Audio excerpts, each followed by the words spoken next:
My mom was going to be 95 in a couple weeks. And she died the day, or she was born the day before, the day after my father died.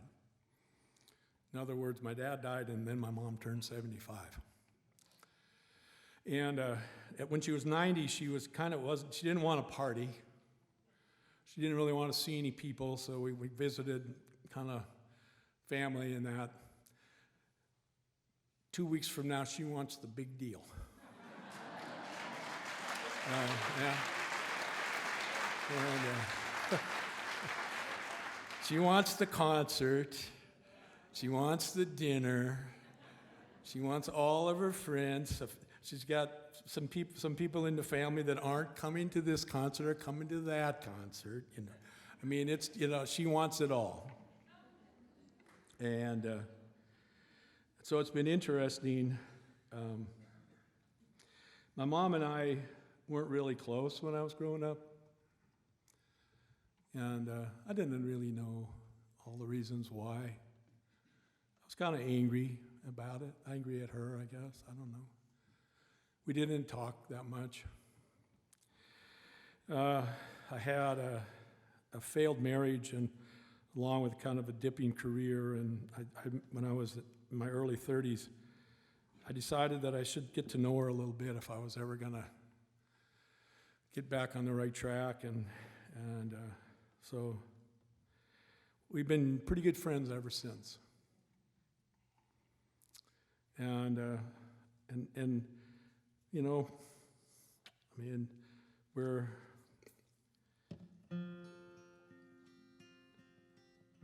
not anyway, this song, I guess, speaks for itself. Mom was a 90-year-old woman. I was a man of 65. A few years ago, around Christmas, we were talking about our lives. I was soon to be a granddad, so we started talking about my birth. And something that had been buried for so long was suddenly unearthed. She said, I simply wasn't ready at the time that you were born, with all that we had going on, to handle one thing more. And as I listened to her talking, I felt I was being exposed both to some kind of healing light and to a lightning bolt. When she finished, I sat a moment making sense of what I'd heard.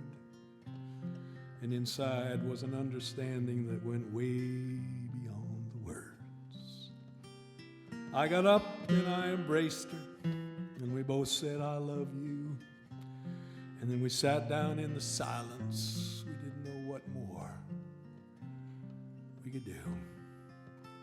It's never too late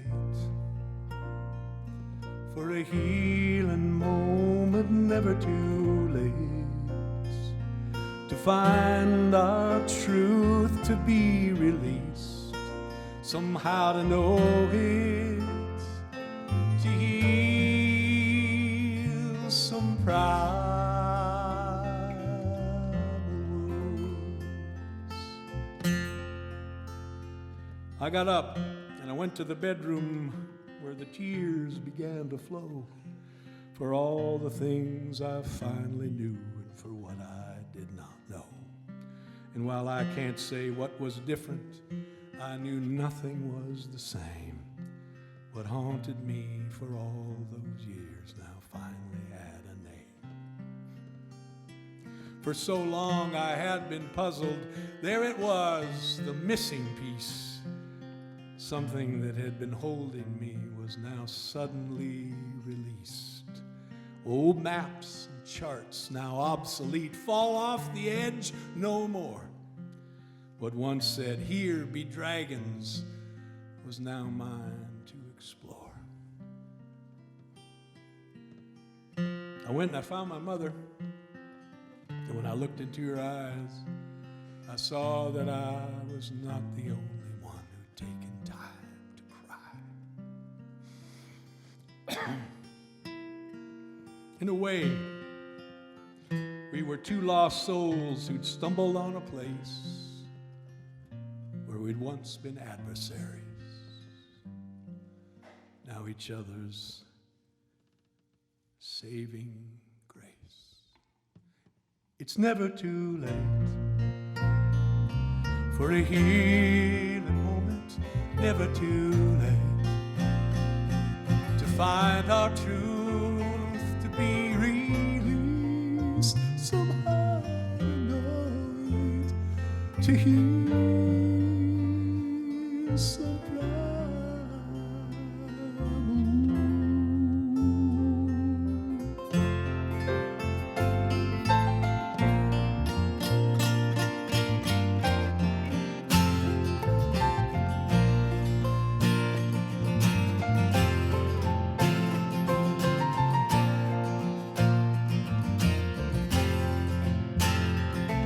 To heal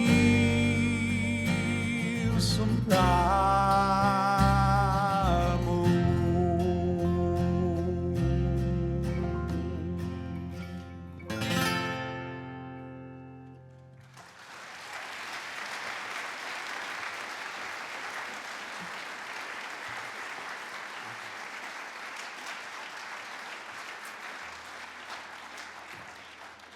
So when Dan Eaton and I and Joe Allison, we were singing, I knew that life was a sprint.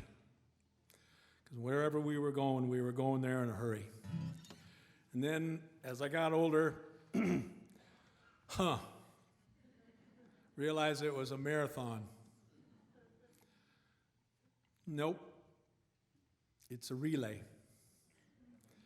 And it's what we pass on. And so we're in an amazing family. I got 2 grandkids, and even when you're the stepdad, you get to be the granddad. You know, it's kind of cool. And so they're from, their dad is from Kerala, or their dad's family is from Kerala, India. And Kerala, India is where St. Thomas went after Jesus died. And he did his work, and he convinced some group folks that they ought to join, become part of this deal. And they did. And the line has not been broken. And their granddad, who is my contemporary, who is the CEO of Hollister Medical Supplies, so it's this big deal. He said when his grandsons got they had before they're 1, they do christening, baptism, and they do confirmation. Don't ask me how. In communion. So three of these grace sacraments, outward signs of inward grace. And after the next morning, the granddad said, "My life on earth is done. My work here is done." So I'm thinking, what? So anyway, so this is anyway, it's a relay. Here we go. 1, 2, 3, 4, 5, 6.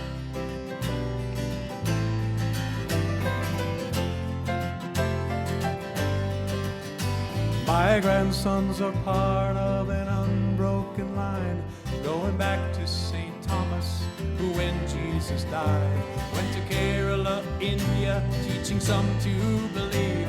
My grandsons' ancestors were among these. So today we celebrate as those boys partake sacraments of faith, outward signs of inward grace. Surrounded by family, they're dressed all in white, being showered with love, bathed in candlelight, first baptized with water, then anointed with oil, served their first Last Supper, no longer just boys. So today we celebrate as those boys partake sacraments of faith, outward signs of inward grace.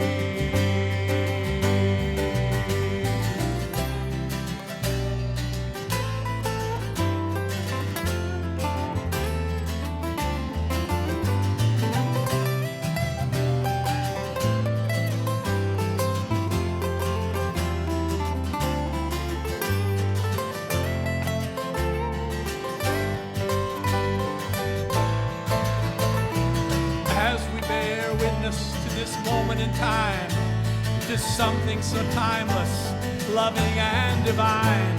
It's all there before us after we are gone, that there